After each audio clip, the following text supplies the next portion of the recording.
Welcome to the next episode of the Everyday VC, powered by KapVista. Today, we have a special guest in Chantelle De La Rey, who is my go-to expert, everything in blockchain. She's also an accomplished founder. She is a brilliant, I can't speak more highly. Beautiful, empowering woman. All of the above. She is it all. Absolutely. She's just a general all-round badass. So welcome, Chantelle. Thanks for joining us.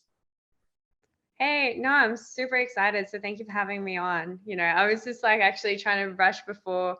I was in meetings literally until 20 minutes ago. I was like, crap, I need a shower for this thing. Oh no. So yeah, I'm super excited. I was gonna say you look fantastic. You look absolutely great. I want to give people just a little bit. Can you give them a little intro about you, just kind of what you're doing, who you are, you know, just kind of at a high level, so we can kind of naturally go into other conversations further. Yeah, definitely. So in 2014, both my co-founder and I discovered, or I guess kind of came up with the idea of creating a dollar cost averaging Bitcoin only app. So we were one of the first ever apps to even launch within that space in 2015. So that's a bit about me. I really focused on the brand, the UX UI, I guess the product ownership role, and where we can either really take that company and where we can go.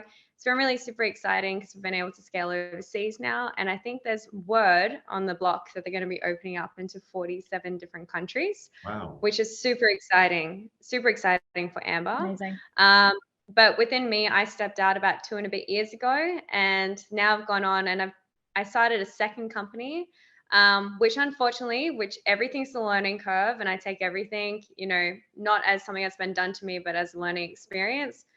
Started a second startup that's doing exceptionally well. However, I did lose that to my investor. I didn't read my contracts correctly. So number one tip, guys, always read contracts or get them looked over by somebody that knows what they're doing. And then thirdly, I kind of went into a bit of a lull state where I didn't really know what to do. And then I realized, like, crap, I've got so much experience in terms of either crypto, blockchain, as well as also being an entrepreneur and developing apps. I need to be able to help other people with that. So I came into three other startups actually, one being in Sextech, one being another Bitcoin-based app called Swaps. And then another one is I wanted to help entrepreneurs kind of have that one-stop shop for, hey, I have an idea. I want to pitch this idea to you. We can either raise capital for it and give you connections within that space, where obviously we'd send them straight to Dan. And then the second part is, you know, we actually build out that tech, build out that brand, help that launch strategy, and be that sort of venture studio partner for life for them. So that's kind of a bit about me and where I'm at and what we're doing currently right now. So that's been super fun. Awesome. A lot of things. Yeah, it's a lot. You've got a lot on your plate, but as someone as capable as you, you make it look flawless. So thanks for joining us and taking some time to chat. So with what we do in this podcast, web series, whatever you want to call it, is just have a conversation about, you know, different topics, things we've seen, things that interest us. And I want to touch on a post that you made this week about Bitcoin blockchain is not a boys' club, and that was a very interesting conversation starter, because it's not. I mean, the perception is that, you know, it's you know, to be into blockchain and Bitcoin, you've got to be you know, a middle-aged white guy in a hoodie, or a young Instagram influencer trying to push some coin. But it's really, there's so much more to it. It's an emerging asset class, and the more people we can get onto this space, the bigger and the higher heights it can get to. And I've seen a lot of women in the space. They just don't get the attention or recognition they need. So. You being you and the champion you are, I'm backing you. I'm right behind you, because I think this is an incredible space, and you know, we should highlight that it isn't a boys' club. You know, women are part of it too. We got to give them more accolades. So, you know, start us off with that. What was the thought behind that post? Well, it actually started, I think, in 2015, to be fair. I didn't know too many females in the space. I didn't even know anyone that was kind of like looking at disrupting the space.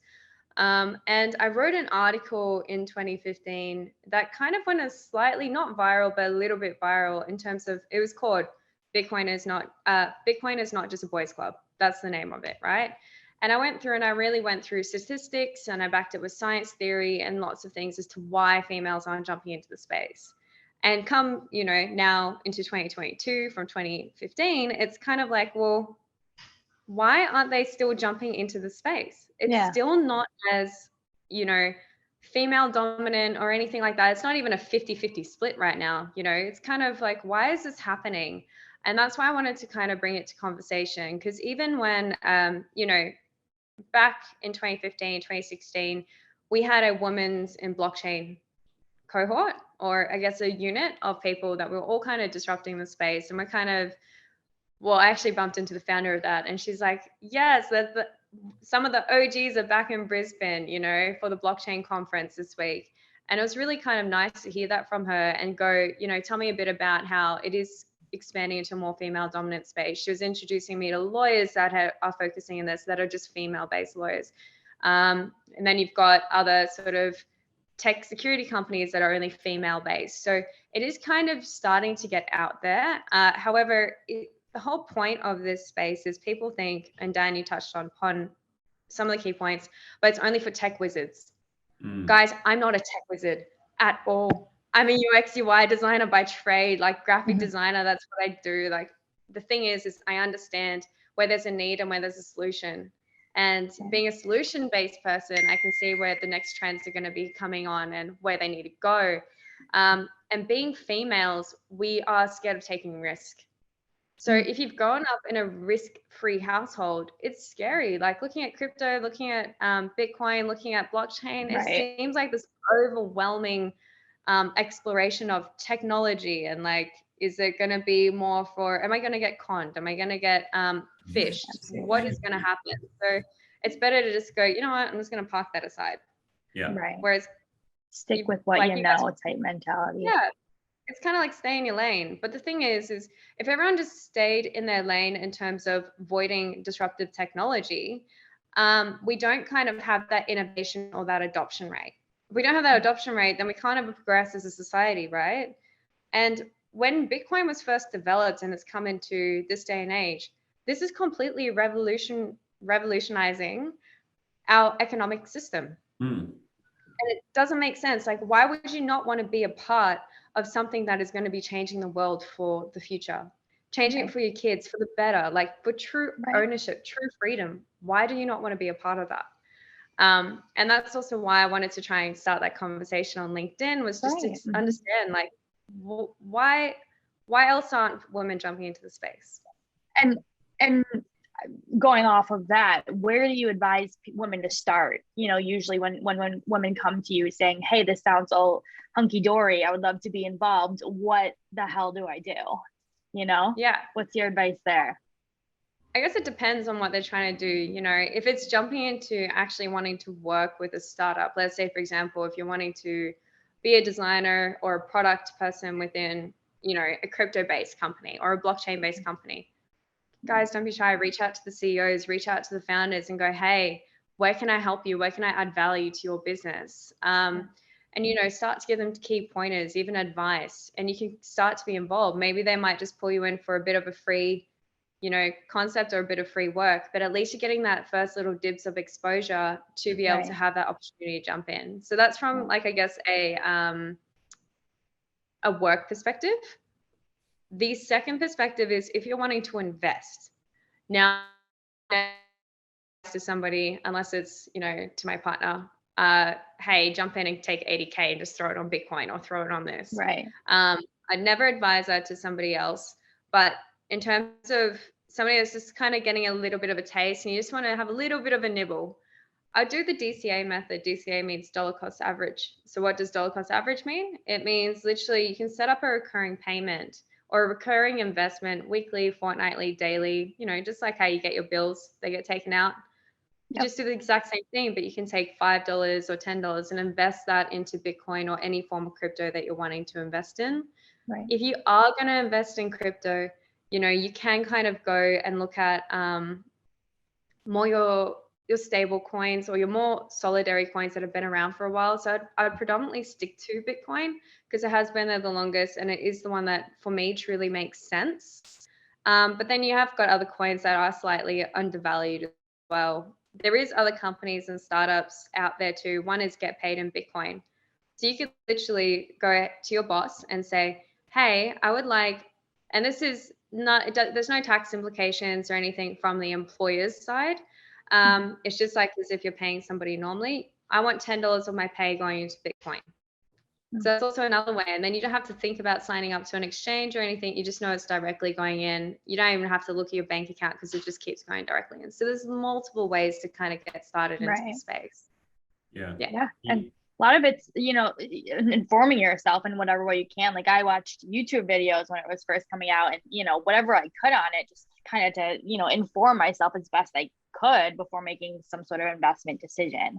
So I think that is great as well. And there's so many groups out there now too, like willing to teach people about crypto and the concept, and it's, being adapted very well. So, I always advocate for that. Twitter is really, really good. And I think if you're going to be jumping in the space and you're wanting to learn, there's so much information out there. However, it's not all true.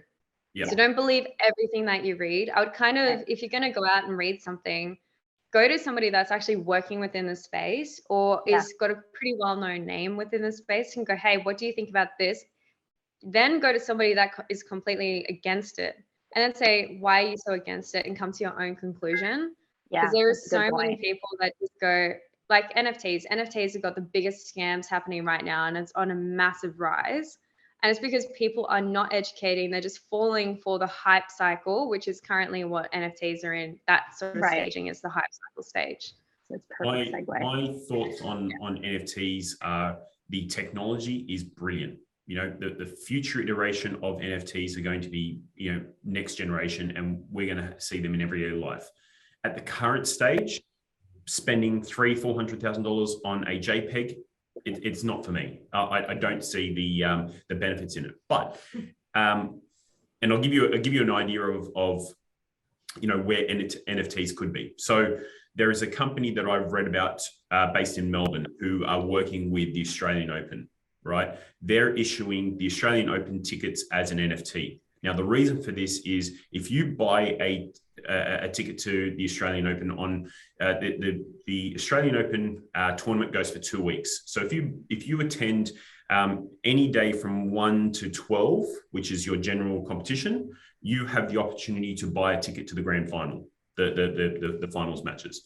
Right, part of the ticket is your first opportunity to buy the ticket. Now, if you can't attend, you can sell that NFT portion to someone else to get that finals ticket, which is brilliant. But also for that, your tournament organizers are getting rid of scalpers, because if I can't attend an event, I can then sell the ticket onto it. And part of the NFT is that the organizers get a royalty of that ticket sale. So they can put measures in place to stop price inflation. They can get paid on the resales. And then for marketing purposes, they understand who owns the ticket and where it is. So for an event organizer, if they're spending, let's say they're spending $500,000 advertising the Australian Open in Macedonia, for example, right? And they can have a look and say, well, we didn't get any ticket sales or any attendees from Macedonia. They can then reallocate that budget to countries where they are getting more traction. So, they're getting attendees flying in from Indonesia, and they're like, okay, well, next year we can adjust our marketing budget. So the concept of the NFT is brilliant because it's changing the way that we do things.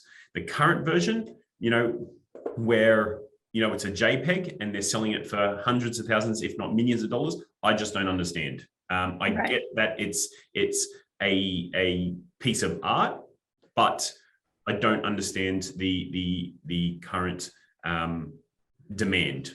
I don't understand that trend cycle, that hype that everybody's running to. Just at the moment, maybe the technology will change, maybe things will change, but it's we'll see the technology evolve. And that's why I'm excited about the space going forward. That's my little insight into how I understand NFTs work. I could be completely wrong. I could be proven wrong. And I'm happy to have that discussion. And this is the beauty of the space we're in. Yes, yeah. Look, I completely agree. I can understand from the perspective of, you know, you've got an NFT that can be a ticket form. And I think that that's a great use case. However, the JPEG part, I just do not get. Like, you are getting a physical digital thing that I can take a screenshot of and also bluff my way to owning. And I just don't understand the concept. However, the psychological perspective is where people are falling into this hype cycle. And I'm going to be completely honest. I have never been scammed in crypto. I've never been phished. I've never been hacked. I've never been anything, right, in crypto for the last like 7 years. However, my first time buying an NFT, to just understand the process, and I'm not for NFTs at all, I got scammed not once but twice. Twice. No. So like I was like, man, this space is just, you know, so messy. It's very, very corrupt. However, in saying that, it's what they've done really well, and the whole process of me going through this was to me to learn to understand, right? I am a person that physically likes to do things, and that's my learning method. I saw it how they build community, and that's where people are getting so hyped up about the egotistical, hey, I own this monkey that's smoking marijuana. And it's like, yeah, okay, cool, but what are you going to do with that? You know, and I think it's that full hype cycle. You're in a community, you're part of the gang. But it's mine. Yeah. It's like one of those now they've got NFT clubs in the US. Like if you own that ape monkey, I'm pretty sure, I think it's the ape one, you can get into clubs, like, you know. In Miami, there's a private club that you can only get in if you have that ape NFT. And there's people now that Julia and I spoke to one guy who wants to set up a platform where you can rent the ape. But I don't get it. I mean, I can take a screenshot on my phone and say, hey, I own the ape, and get into, like, I don't understand that. But it's interesting. It's interesting subjects. Like where does it go from here? Like there is one way to prove that you own it, which is obviously showcasing it into your wallet. But the second component to it all is the royalties factor. So the royalties factor is something that I can see solving an issue for, you know, you've got an artist in the Philippines, for example, they get taken advantage of. Somebody takes their art and on-sells it, buy it for $3, on-sell it for $10,000, $300,000, right?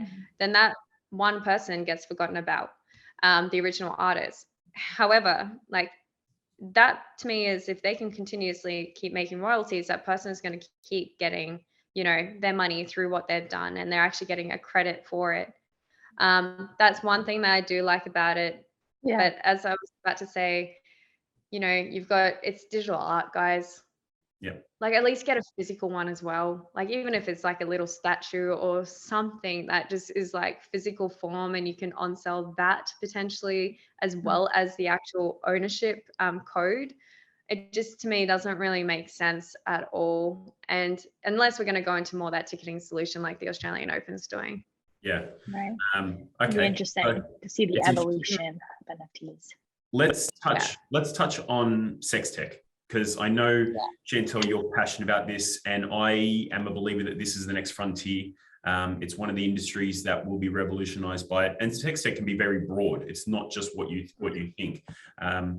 Give us your thoughts, your all the ears perked up when Sextech. What is this? What is this thing you talk about?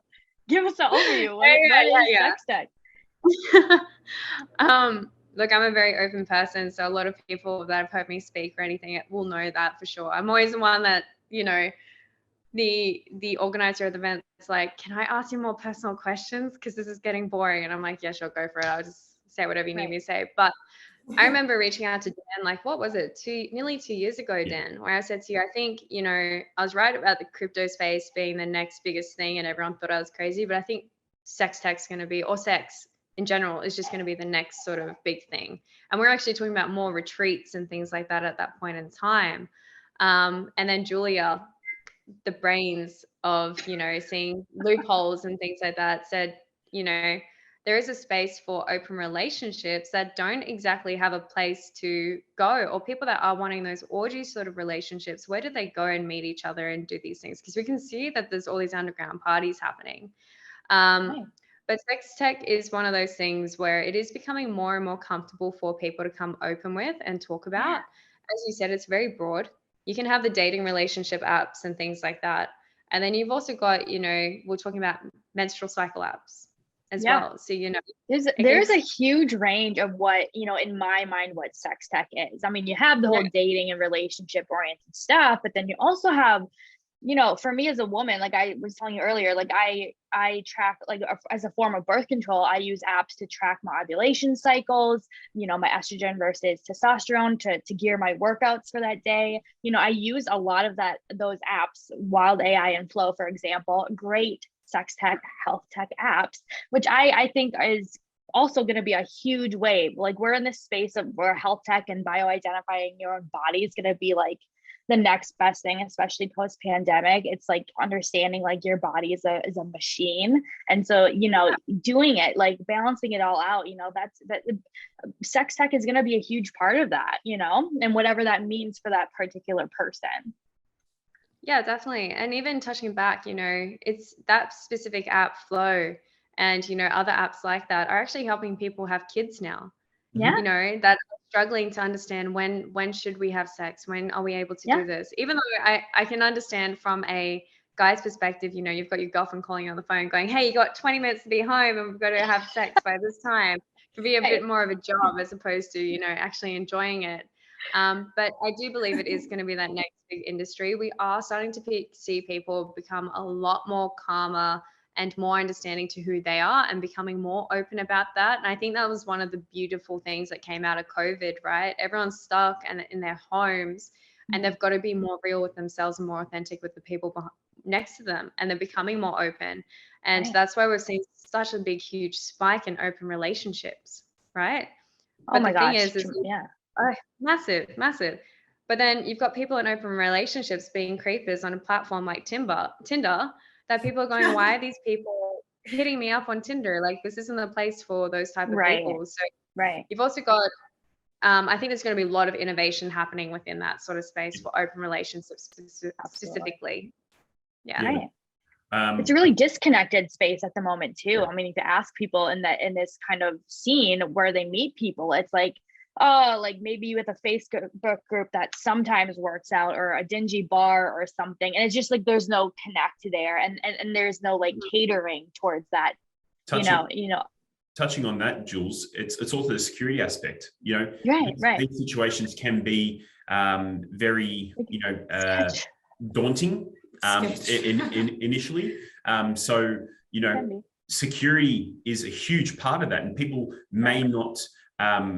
May be interested, but may not pull the trigger because they're worried about security. So understanding, you know, because there is a seedy side to sex, and it has that negative connotation. But you know, the security, the KYC element of this industry will be the game changer, I think, in my mind, because even if you look at just standard dating apps where people are going on there to meet people and find a relationship, there is countless stories and a massive, what would you call it, a massive issue in this industry. And you know, Tinder, Hinge, Bumble, you know, they're all trying to manage this issue with the security factor.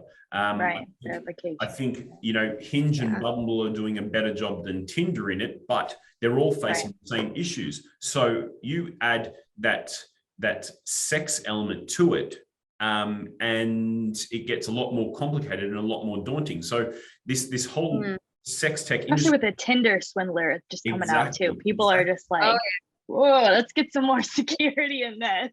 You never know who you're dealing with.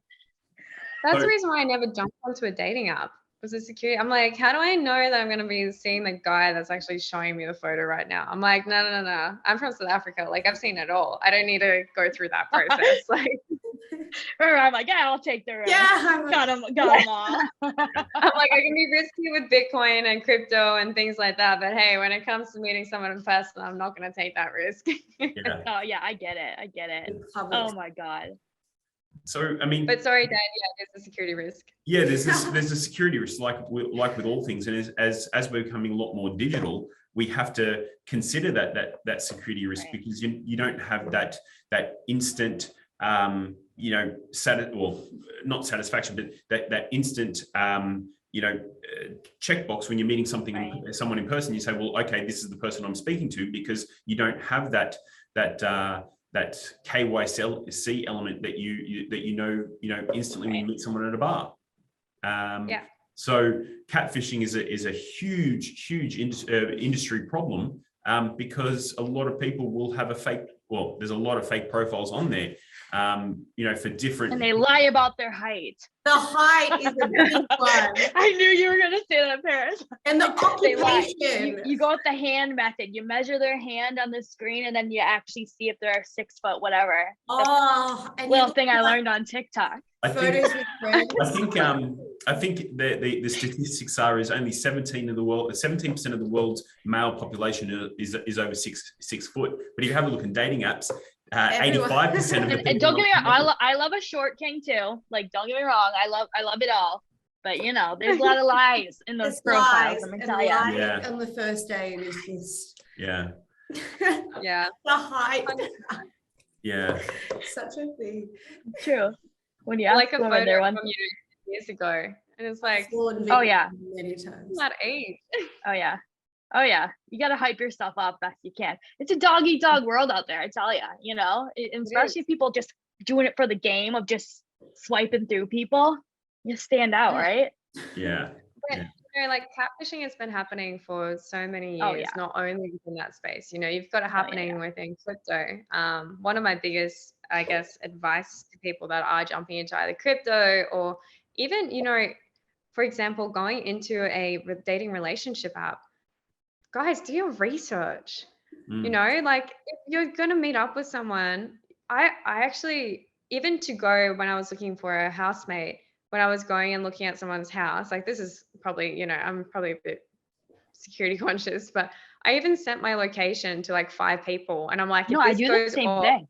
Exactly where I am, like even just put in certain measures. I do the same thing with my girlfriends. Exactly. I share my location on first dates or anything like that, because you just never know.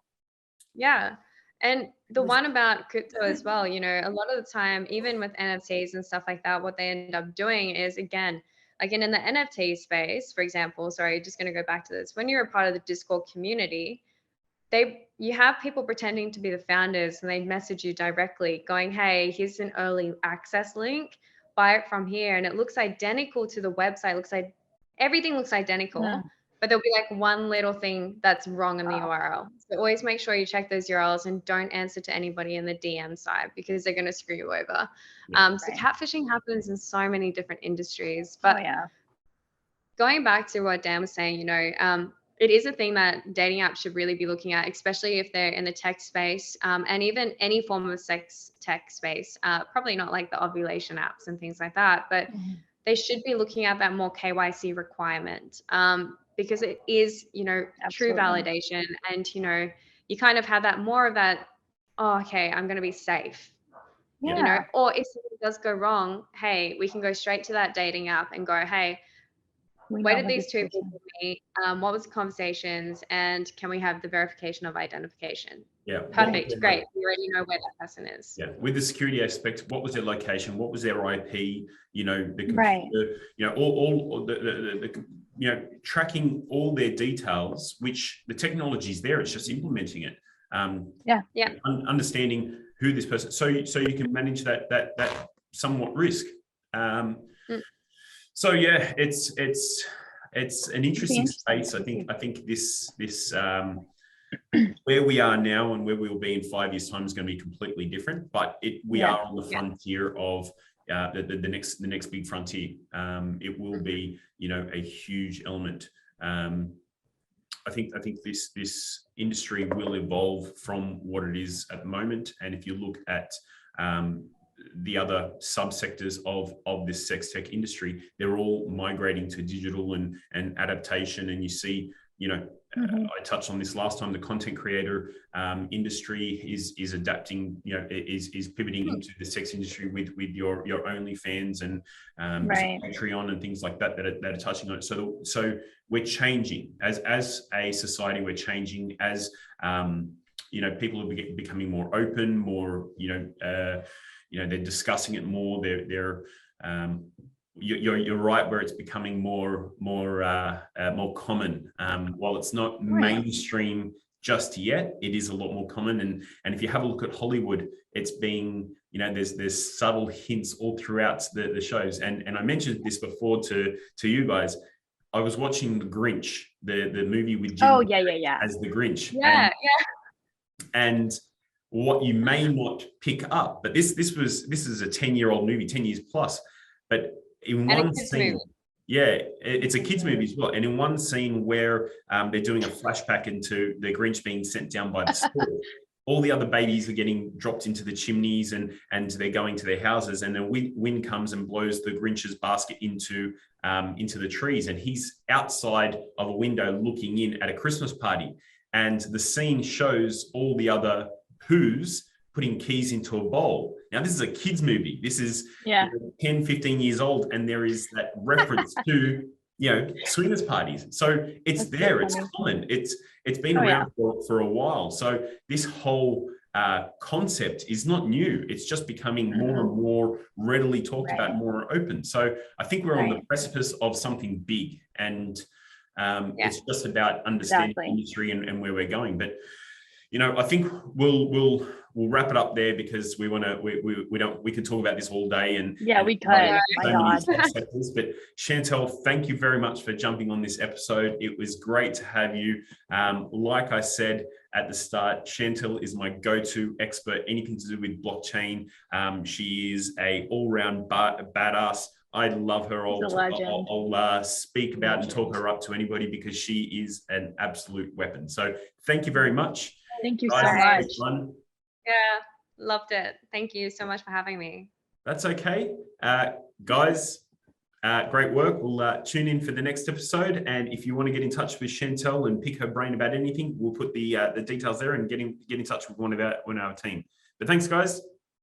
Perfect. Cheers. Bye. Bye, everyone.